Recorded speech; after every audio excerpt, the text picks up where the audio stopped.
दोस्तों नमस्कार, आप सभी का हार्दिक स्वागत अभिनंदन करता हूं। आप देख रहे हैं मेरा डिजिटल प्लेटफॉर्म। मेरा नाम अंबिका कुमार है।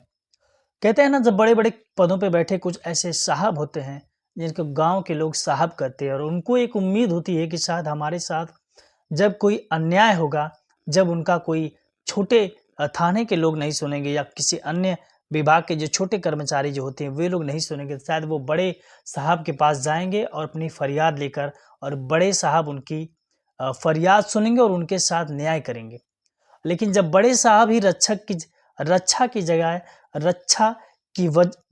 रक्षक बनने की वजह के बजाय रक्षक बनने के बजाय जब भक्षक बन जाएँ, तो कहीं न कहीं स्थितियाँ डमाडोल हो जाती हैं।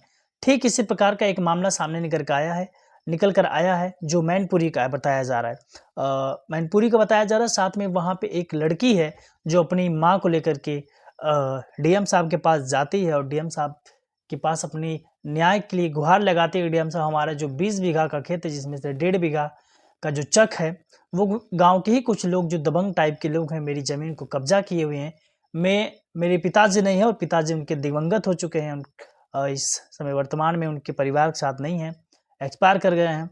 और वो अपनी माँ के साथ उनके पास पहुँचती है और अपनी आप बीती सुनाती है। और वो थोड़ी-सी जब स्थितियाँ जब उसके अनुकूल नहीं होती हैं, तो वो थोड़ी-सी ऊँची आवाज़ में अपनी बातों को रखने लगती है और ये चीज़ डीएम साहब को नागवार गुज़रता है। उनको ये लगता है कि ये इतनी ऊँची आवाज़ शायद उनको सुनना, आज तक कोई उनके साथ बात नहीं करता। हर कोई साहब साहब करके कहता है, हर कोई नमस्ते प्रणाम ठोकता है। और मेरे सामने इस प्रकार से ये जो एक गरीब तरह की जो लड़कियाँ हैं, ये मुझसे ऐसी ऊँची आवाज़ में बात करेगी, ये शायद सही नहीं है। और उसके बाद डीएम साहब ने उसको जेल में डालने के लिए उसको हिरासत में लेने के लिए आदेश दे देते हैं और पुलिस भी उनको उस लड़की को और उसकी माँ को हिरासत में लेकर के थाने चली जाती है। और जब ये मामला जब तूल पकड़ता है, तो उसके बाद डीएम साहब सामने आते हैं और सफाई देते हैं कि लड़की बार-बार आत्महत्या करने के लिए कह रही थी और इसकी वजह से हमने ये उसकी प्राण को बचाने के लिए, उसकी जान को बचाने के लिए हमने ये थोड़ा-सा कठोर फैसला लिया, जिससे स्थिति पर काबू पाया जा सके।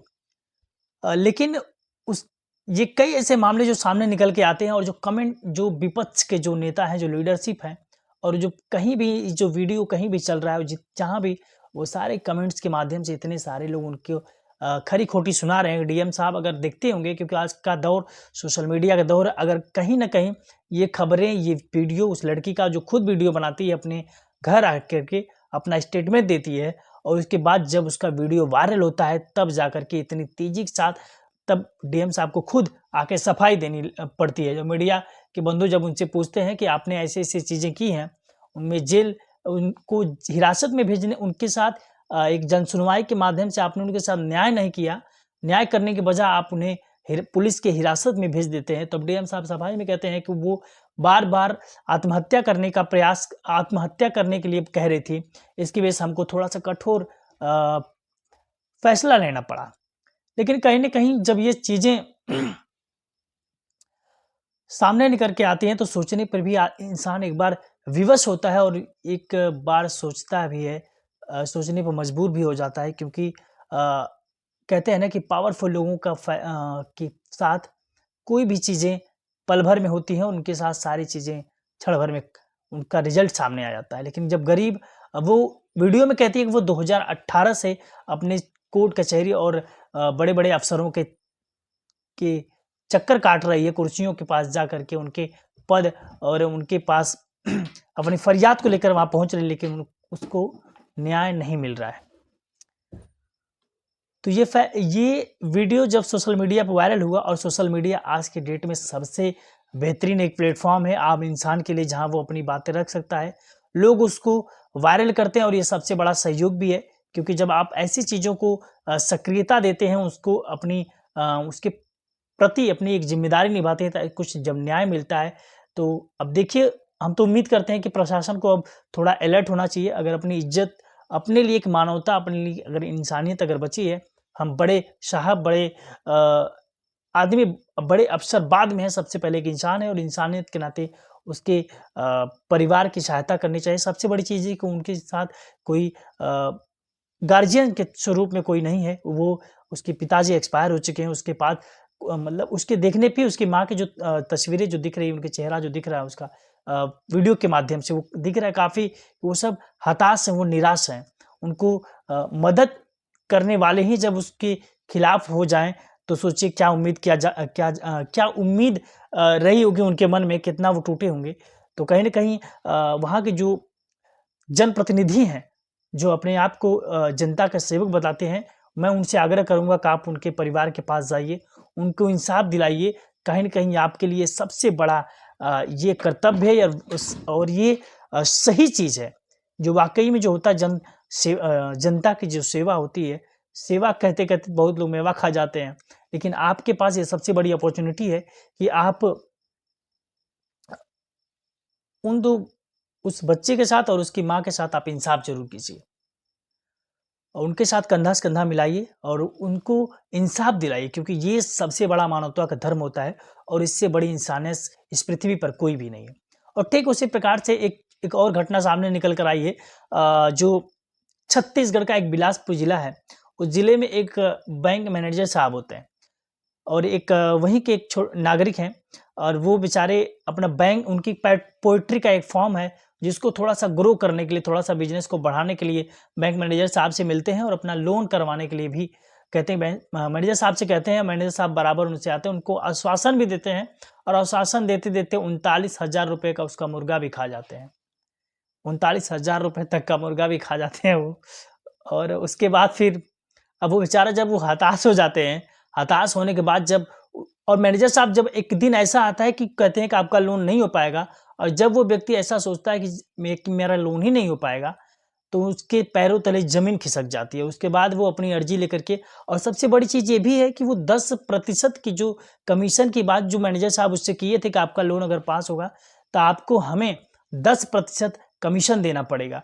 तो कमीशन को उन्होंने एडवांस के तौर पे उनको दे दिया था और जब उन्होंने कहा कि अब आपका लोन अप्रूवल नहीं हो पाएगा, तब उनके पैरों तले ज़मीन खिसक गई थी और भागे-भागे वो तब पहुँचे तहसीलदार साहब के पास यानी एसडीएम साहब के पास और अपनी अर्ज़ी लगाई कि साहब हमारे साथ बहुत बड़ा फ्रॉड हो गया, बहुत बड़ा गेम कर दिया।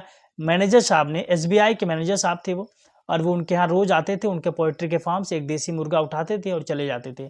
ऐसे करते-करते कई महीने निकल चुके और इन कई महीनों में मैनेजर साहब ने 39,000 का मुर्गा खा गए वो। और ये मैं कोई बनावटी बात नहीं कर रहा हूँ, ये हिंदुस्तान टाइम्स ने खुद छापा है इसको। आपको सामने स्क्रीन पे आपको वो चीज़ें मैं लगा दूँगा जो हिंदुस्तान के डिजिटल जो है एप्लीकेशन है उसमें ये चीज़ें खबरें आई थी। और ये अभी ताज़ा अपडेट है, आप उसमें देख भी सकते हैं। तो किस लेवल का ये जो करप्शन है, किस लेवल की ये जो घूसखोरी है, किसी का कोई पैसा भी खा ले रहा है, उसके बाद उसका काम भी नहीं कर रहा है। ये कितनी बड़ी कह सकते हैं एक विडंबना है हमारे इस देश की, हमारे इस शासन की, क्योंकि बहुत ऐसे लोग सोचते थे कि जब शिक्षित लोग इस सत्ता में आएँगे, प्रशासन को चलाएँगे, इस शासन को चलाएँगे तो शायद कुछ विकास होगा, लोगों का शोषण कम होगा। तो शोषण के बजाय कम होने के बजाय ये दुगुना रफ्तार और तेज़ी गति से ये सारी चीज़ें और तेज़ी फल फूल रही हैं। उनको जब सरकारी आवास मिल जा रहे हैं, सरकारी सारे संसाधन मिल रहे थे, वो अपने आप को ईश्वर से भी ऊपर समझ ले रहे हैं। वो क्योंकि जिस प्रकार से जनता के दरबार में जो जन सुनवाई के हो रहे थे उस टाइम भी वो जो मैनपुरी के जो डीएम साहब हों किस रॉब में किस रुतबे में उस टाइम वो कहे होंगे। अब वहाँ के वो लोग ही उस टाइम देखे होंगे, बाद में वो सफाई भी दे रहे हैं। तो कहीं न कहीं ऐसे लोगों को सोचना भी चाहिए, क्योंकि इंसानियत से बड़ी कोई चीज़ नहीं होती है और आप किसी का पैसा भी लिए हैं, तो कम से कम उसका काम तो कर दीजिए। 39,000 उसका मुर्गा ही खा गए हैं आप। ये खबरें बड़ी सोशल मीडिया बहुत तेज़ी के साथ वायरल भी हैं और साथ में हिंदुस्तान टाइम्स ने भी इस चीज़ को अपने एप्लीकेशन के माध्यम से डिजिटल पेपर के माध्यम से उस पे दिया भी था। मेरी नज़र जब जैसे उस पे पड़ी तो मैं सोचा आपके तक ये चीज़ें पहुँचाते हैं और अगर आपको विश्वास नहीं हुआ तो एक बार उस चीज़ को ज़रूर देखिएगा, क्योंकि वो आज भी इस वक़्त भी उस प्लेटफ़ॉर्म पे पड़ा हुआ है। तो ऐसे लोगों की मदद कीजिए और मैं एक बार पुनः आग्रह करूँगा कि मैनपुरी में जो भी जनप्रतिनिधि हैं उस परिवार के पास पहुँचे और परिवार के पास पहुँचने का उनका पता वगैरह अगर आपको जानना है तो हिंदुस्तान की जो एप्लीकेशन है या गूगल कीजिए, वहाँ का पता आपको मिल जाएगा। आप जा कर के उनकी मदद ज़रूर कीजिए, क्योंकि उस बच्चे के साथ और उसकी जो विधवा माँ है, जिनका कोई सहारा नहीं है, उनकी आप कम से कम एक कर्णधार बनिए, उनकी नैया को पार लगाइए, उनकी ज़मीन आप दिलाइए। जो दबंग टाइप के लोग जो दबंग टाइप के जो लोग हैं, उनसे उनके कब्जे से ज़मीन को छुड़वाइए। चैनल पे अगर नए होंगे तो चैनल को सब्सक्राइब जरूर कीजिएगा और खबरें अगर आपको पसंद आती हैं हमारे द्वारा तो उसको भी प्रोत्साहित कीजिए। अपने विचार, अपने सुझाव कमेंट्स के माध्यम से जरूर दीजिए। चैनल पर अगर नए होंगे तो चैनल को सब्सक्राइब जरूर कीजिएगा। बहुत बहुत धन्यवाद। शुभ रात्रि। जय हिंद।